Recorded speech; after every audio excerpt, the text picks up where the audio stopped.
Alhamdulillah alladzi anzalal Qur'an hudal linnasi wa bayyinatin minal huda wal furqan. Assalatu wassalam ala Rasulillah Sayyidina Muhammadin abdillah wa ala alihi wa ashabihi wa mawalah. Kaum muslimin muslimat jamaah salat tarawih yang insyaallah diridhai dan dimuliakan Allah Subhanahu wa taala. Alhamdulillah, segala puji hanya milik Allah yang senantiasa mencurahkan nikmatnya kepada kita semua, nikmat sehat, nikmat kesempatan dan nikmat hidayah, sehingga sampai di malam ke-18 ini, atau ada juga yang 19, kita masih bertahan, kita masih istiqomah, ya. Mudah-mudahan sampai akhir Ramadan, bahkan sampai di luar bulan Ramadan, kita menjadi orang ahli masjid, orang yang istiqamah salat berjamaah. Amin ya rabbal alamin. Salam dan salawat mari senantiasa kita peruntukkan kepada junjungan kita Nabi Allah Muhammad sallallahu alaihi wasallam. Allahumma sholli ala sayyidina. Hadirin sekalian, yang saya ingin sampaikan malam ini, karena baru malam ke-18, jadi tadi malam itu malam nuzulul Quran, sehingga yang saya sampaikan adalah mari kita menjadikan Al-Quran sebagai imam dalam kehidupan sehari-hari. Jadikan Quran sebagai imam. Jadi Allah Subhanahu wa taala berfirman, "A'udzubillahi minasyaitonir rajim. Syahrul Ramadan alladzi unzila fihi al-Qur'an hudal linnasi wa bayyinatin minal huda wal furqan." Bulan Ramadan adalah bulan diturunkannya Quran di dalamnya. Untuk apa Quran diturunkan? Yaitu hudal linnas. Ini yang pertama, sebagai petunjuk bagi manusia. Wa bayyinatin minal huda. Kemudian penjelasan dari petunjuk-petunjuk itu. Wal furqan, dan pembeda antara yang hak dan yang batil. Sampai di sini aja mas sekalian. Yang pertama, Quran adalah petunjuk bagi manusia. Jadi tidak dibatasi bahwa Quran itu hanya petunjuk bagi umat Islam, bagi orang beriman. Berbeda dengan kitab-kitab suci lainnya, bahwa umatnya itu adalah umat tertentu, terbatas wilayahnya, terbatas masanya. Tapi Quran itu untuk seluruh manusia dan sepanjang zaman.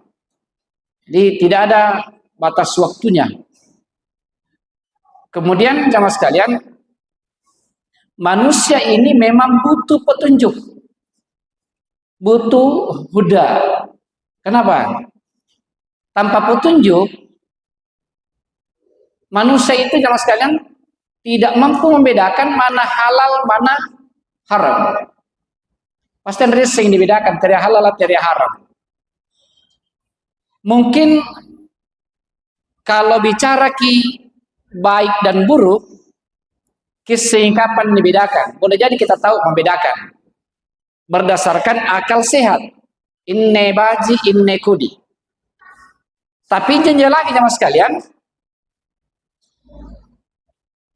antara satu daerah atau satu kampung dengan kampung yang lain sudah ada perbedaan kalau kita bicara masalah baik dan buruk. Sisalami. Contoh misalnya di Indonesia saja, jangan nih antara Indonesia dengan orang barat misalnya. Di Indonesia mah si salah i bajik kodita kon dari Bantaing, suram bajik kodina konjo mari Papua misalnya. Pasti salah itu. Contoh, punna konjo mari Papua, niat buburnya tangak baju, tangak saluara, dakai mangi, bodak-bodak jina pasan dia apa nah itu tidak salah. Anu wajib nya kanyamain wajib tu kanyamangin dia. Mika kira-kira benar tu bantai nak kamu je pakaianna. Baji kira-kira? Tentu tidak. Jadi sudah berbeda jamaah sekalian. Baji tak konemai, baji nak konyemange sudah berbeda. Ini. Apalagi pedalak bicara lagi masalah halal, haram. Halal dan haram. Pasti berbeda nih pun nama singgit dalam tertentu berupa tawa. Angkong ini halal ini haram. Terus siapa yang memberitahu kita yang peluang kita jelaskan di lalan talasatan nih kong ini halal ini haram. Andre marai pasalna karya Allah Ta'ala melalui kanan dari Al-Quran. Itu halal haram. Allah terangkan halal pasti bermanfaat bagi manusia. Allah terangkan yang haram dan melarang bagi manusia, pasti ada dampak negatifnya bagi manusia. Itu halal dan haram. Punna kalau tajala dipakai jamaah sekalian, bicara halal haram, kadang-kadang niatan rek natama rek kalap. Punna kalap tajala dipakai. Contoh, punna lihat pakai ngalajin sambaya, nakit taratu, kan gesar je nega. Secara akal, erot na jogoton mo apusuan misai. Di secara akal. Tapi ngurana harus diulangi, ngurana perlu diulangi ngasih. Nah talarak masa jiji kamanya, talarak masa jiji. Kasih lolon tali bangali jenis sambaya. Asi sentut tadi misalnya baine tania imuhrim ta, geser menjadi tak. Seandainya itu saja yang membatalkan, itu saja yang dicuci, itu kan secara akal ya. Pernah secara akal juga tahu menisai bisa pelemen kasih tabah sumpayan. Tapi harus diulang. Ini jamaah sekalian. Jadi siapa yang menjelaskan semua itu? Agama kita. Al-Quran jamaah sekalian. Al-Quran. Siapa yang menjelaskan bahwa ini haram dinikahi? Atau istilahnya muhrim, kita muhrim. Ya, sedria tahun haram ini nanikai anakna, nanikai si anakna, haram ini nanikai purinanna, nanikai kamanakanna, haram ini nanikai cucunna, haram ini nanikai nenekna. Siapa jelaskan semua itu? Al-Quran. Quran menjelaskannya mas kalian. Yang namanya muhrim. Ya, kalau kita kan tidak ada yang tahu itu kecuali Al-Quran. Makanya dikatakan wabayyinatim minal huda, dan merupakan penjelasan dari petunjuk-petunjuk itu. Kemudian wal furqan, pembeda antara yang hak dan yang batil. Yang hak ini identik dengan perintah Allah. Semua yang diperintahkan Allah Subhanahu wa taala yang bermanfaat bagi manusia atau paling tidak merugikan orang lain, itu hak. Antara hak dan yang batil, kalau yang batil itu semua yang dilarang Allah atau kalau dilakukan itu merugikan diri dan orang lain, itu namanya batil secara garis besarnya. Ini fungsi utama Quran diturunkan jamaah sekalian. Pertama adalah petunjuk, yang kedua adalah penjelasan dari petunjuk-petunjuk itu, dan yang ketiga adalah pembeda antara hak dan yang batil. Kemudian selanjutnya, jemaah yang insyaallah dimuliakan Allah Subhanahu wa taala, Al-Quran diturunkan kepada manusia sebagai pelajaran. Makanya ayat pertama yang diturunkan Allah Subhanahu wa taala adalah surah Al-Alaq ayat 1 sampai 5. Bismillahirrahmanirrahim. Iqra bismi rabbikal ladzi khalaq. Khalaqal insana min 'alaq. Iqra wa rabbukal akram alladzi 'allama bil qalam. 'Allamal insana ma lam ya'lam. 5 ayat pertama yang Allah turunkan. Coba diperhatikan. Yang pertama adalah perintah membaca. Jadi waktu itu Jibril langsung memeluk Nabi Muhammad SAW di dalam gua Hira, memerintahkan kepada Rasulullah, Iqra. Langsung perintah Iqra. Nabi Muhammad adalah Nabi yang ummi. Nabi yang ummi. Apa dibilang Nabi ummi? Nabi yang ummi. Ummi itu artinya tidak tahu membaca dan menulis. Jadi Nabi tentu jemaah sekalian, Nabi yang ummi, ya. Dijelaskan dalam kitab-kitab tafsir bahwa ummi artinya tidak pandai membaca dan menulis. Tapi tiaking kong mii punda kamu tu paling tu nak bita tu domo. Masa ni nak bita macam nulis sih? Jangan salah paham jemaah sekalian. Manusia paling cerdas di muka bumi adalah Nabi Muhammad. Nabi Muhammad. Adapun dia tidak tahu membaca dan tidak tahu menulis, itu adalah mukjizatnya yang diberikan oleh Allah Subhanahu wa taala. Itu mukjizat. Si salah pun kamu nih. Pun kamu dan dia tahu tang macam nulis si akulle ni kuat tudomo. Apa sababnya? Sabab kamu negite kulle jadi rupa pangisengan dengan dua cara itu. Dengan cara mencatat atau dengan membaca. Baru kita bisa dapat ilmu. Tapi Nabi SAW tidak perlu mencatat, tidak perlu membaca. Kenapa? Gurunya dia langsung Allah Subhanahu wa taala. Gitu guru entah para rupa tahu. Nabi Muhammad gurunya adalah Allah Subhanahu wa taala. Beliau katakan, "Addabani Rabbi fa ahsana ta'dibi." Aku dididik oleh Tuhanku dan memperbaiki pendidikannya kepada aku. Itu Nabi kita jemaah sekalian. Kemudian Nabi Muhammad adalah Nabi yang ummi. Itu adalah mukjizat bagi dirinya. Andre nama cacata, andre nama nulis. Itu justru mukjizat bagi dirinya. Buktinya apa? Joka lagi jamaah sekalian. Tandre jana macam nulis Nabi ta, lalu ia tahu pitinaki. Kejoga kurangan tu ya tunjuk bayi-bayi. Angor masandai nama macam nulis. Tambah ni fitnah Nabi ta. Tambah dituduh minat bita.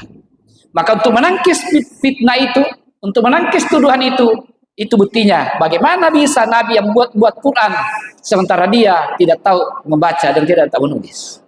Itu jemaah sekalian. Jadi justru itu adalah mukjizat bagi dirinya. Jadi begitu awal ada wahyu turun dia langsung menghafal, langsung ditancapkan di dalam hati Nabi sallallahu alaihi wasallam. Langsung ke dalam hatinya Nabi sallallahu alaihi wasallam. Jadi beda dengan kita. Beda dengan kita. Kemudian jemaah sekalian, ayat yang pertama itu adalah Iqra, perintah membaca. Kalau ini dipahami baik-baik, maka memang belajar hukumnya wajib. Anjab belajar hukumnya wajib ki. Jadi tabe andre jatuh perintah di Qur'ana, perintah sekolah. Andre ja perintah ku sekolah ku, andre. Tapi perintah dari agama ta anuntu kepagi sengan, belajar aku. Artinya apa? Tidak semua belajar harus di sekolah. Penania atau jamaah sekalian tiada pas sekolah anak tandra jaki dosa, kiajari mami. Penekul aja kiajari anak ta, dia segala macam ilmu pengetahuan silakan. Jangan pergi pas sekolah. Yang penting kita ngajari. Cuma Andre aja dikulin diajari anak, apalagi orang tua mana tandra boleh dikulin diajari ngasing. Ini sekolah, pantang lagi sekolah ya. Pantang lagi sekolah ya. Jemaah sekalian, ya. Jadi sekali lagi, perintah agama kita adalah perintah belajar, perintah menuntut ilmu, bukan perintah bersekolah. Tetapi jemaah sekalian, di sekolah kita belajar, di sekolah kita menuntut ilmu. Makanya penantan rekiko leki di anak tak, kiajar anak terus berbala, kipamain ini dari sekolah ya. Lepas sama ki, batu ditanggung jawab tak. Kenapa harus belajar? Kenapa harus menuntut ilmu? Karena jemaah sekalian, tahu bila niat pengisengan bila naik itu derajatnya. Bila niat pengisengan bila tinggi derajat tak. Iya. Bahkan orang yang pintar itu lebih boleh jadi derajatnya sama posisinya dengan malaikat, bahkan di atasnya lagi malaikat. Itu manusia jemaah sekalian. Kalau dia belajar terus, dia kuasai ilmu terus. Tapi sebaliknya, penania rupa tahu, andre neru belajar, andre neru untuk pagi sengan, sampai dia menjadi bodoh, tidak ada yang dia tahu, bodoh terus, maka dia semakin rendah turun derajatnya, sampai bisa lebih rendah derajatnya daripada binatang. Makanya dalam surat ini dikatakan, laqad khalaqnal insana fi ahsani taqwim tsumma radadnahu asfala safilin. Jadi sini dua jamaah sekalian, pilihan kita mau kita tetap ahsani takwim atau asfala safilin. Kalau kita benahi diri ini dengan ilmu pengetahuan, iman dan ilmu, maka kita akan menjadi ahsan takwim, menjadi makhluk yang paling sempurna, disempurnakan dengan akal, dengan nurani, disempurnakan dengan ilmu, disempurnakan dengan kekayaan, dan seterusnya, sehingga semakin naik semakin sempurna kita jamaah sekalian. Tetapi kalau tidak dimanfaatkan ini dengan baik, sehingga kita menjadi orang bodoh, maka kita turun terus, menjadilah kita posisinya asfala safilin, derajat yang sangat rendah, bahkan lebih rendah lagi daripada binatang. Jamaah tarawih yang insyaallah dimuliakan Allah Subhanahu wa taala. Jadi dari sini kita pahami bahwa pentingnya untuk kita belajar, terutama pelajaran Al-Quran, yang pelajaran agama berdasarkan dengan Quran dan Sunnah Rasulullah Sallallahu Alaihi Wasallam. Di bulan suci Ramadan ini jamaah sekalian, bulan paling mulia, Sayyidus Syuhur, penghulu dari segala bulan. Kenapa Ramadan dijadikan sebagai bulan yang paling mulia? Karena di dalamnya diturunkan Al-Quran. Jadi semua yang terkait dengan Quran itu pasti mulia. Pasti mulia. Bulan paling mulia Ramadan karena di dalamnya diturunkan Al-Quran. Kemudian tempat paling mulia di muka bumi adalah Al-Haramain, Mekah dan Madinah. Kenapa? Di sanalah diturunkan Al-Quran. Apalagi malaikat paling mulia, penghulu dari semua malaikat adalah Jibril. Kenapa? Karena dialah yang mengantar wahyu Al-Quran kepada Nabi Muhammad. Manusia paling mulia adalah Nabi Muhammad, karena kepadanya diturunkan langsung Al-Quran. Jadi sekalian, sekali lagi, semua yang terkait dengan Al-Quran pasti jadi mulia. Makanya irki balatta jarilah biri, berberkar mata, maka sering-seringlah baca Al-Quran di dalamnya. Tempat paling mulia di muka bumi adalah masjid. Masjid, karena ini dinamakan rumahnya Allah. Masjid itu adalah Baitullah, rumahnya Allah.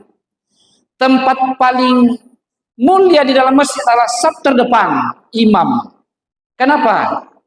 Karena imam adalah dia tahu Al-Quran, dia hafiz Al-Quran, dia menghafal Al-Quran, sehingga itu yang paling mulia. Jemaah sekalian, sehingga sekali lagi, irki jarilah biri, mari kita hubungkan diri kita dengan Al-Quran. Pundan dari bulan Ramalan jemaah sekalian, natan rinja panegi semangat ngaji, kira-kira murah dari pantarangan bulan Ramalan. Karena Ramalan lagi nah ikut tinjau ngaji. Makanya mari kita tingkatkan semangat untuk mengaji, membaca Quran di bulan Ramadan. Penatan rekole nipatam sedre Al-Quran 30 juz. Yang penting mengaji ki manentus si tangga juz memani. Andrinja pendekul si tangga juz manentus 10 juz mo. Andrinja pendekul 10 juz 5 juz mo. Andrenya pendikul lebih jus, rejus mo.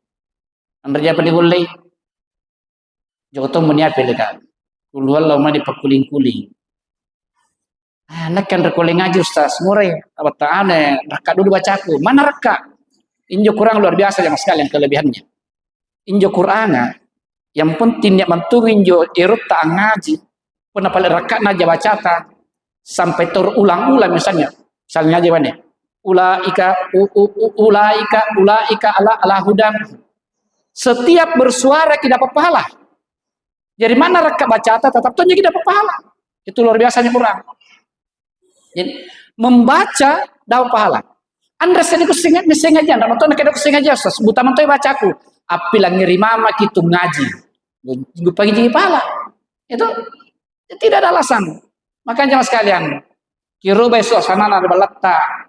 Punna sebelum nama tamar Ramadan saindan du rebalat tagi pasadra bari kulle punna bulan Ramalangin nehe dalana bulan Ramalanga sareng ngaji wajib pasadra di Rio tuh misalna naik naik ke Makassar punna sebelum saindan du di pasadra saing lagu-lagu pop Sambil juga. Sambil. Iya. Tapi kasih daji ngaji ya. Setiap saat kita dapat pahala dengan mendengarkan. Enaknya jamaah sekali. Jadi Quran itu luar biasa.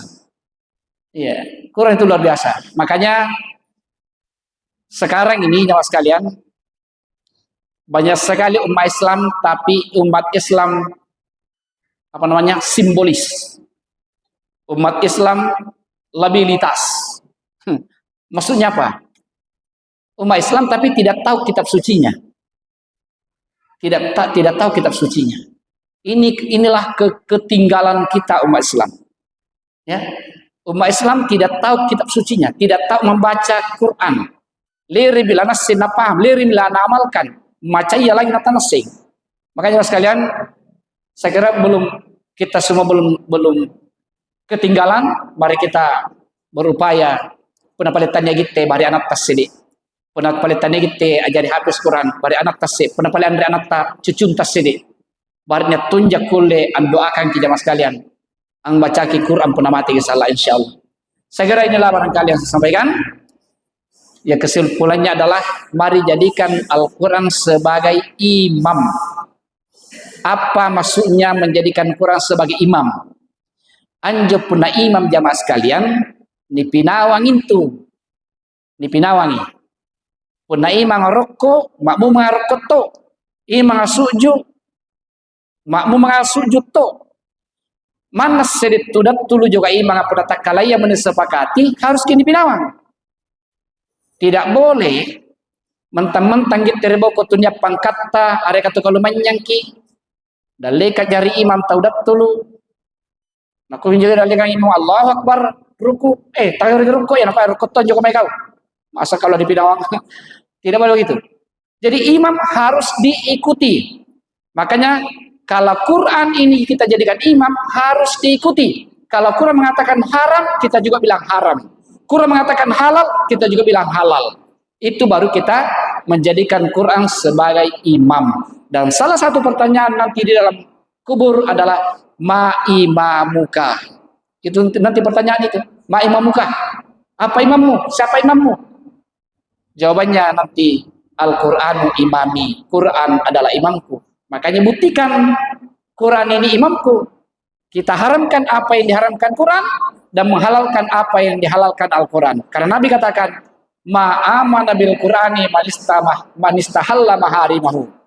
Andre panireke yang siya tahu matapari Qur'ana, pun injapi nahalalkan apa yang diharamkan oleh Al-Quran.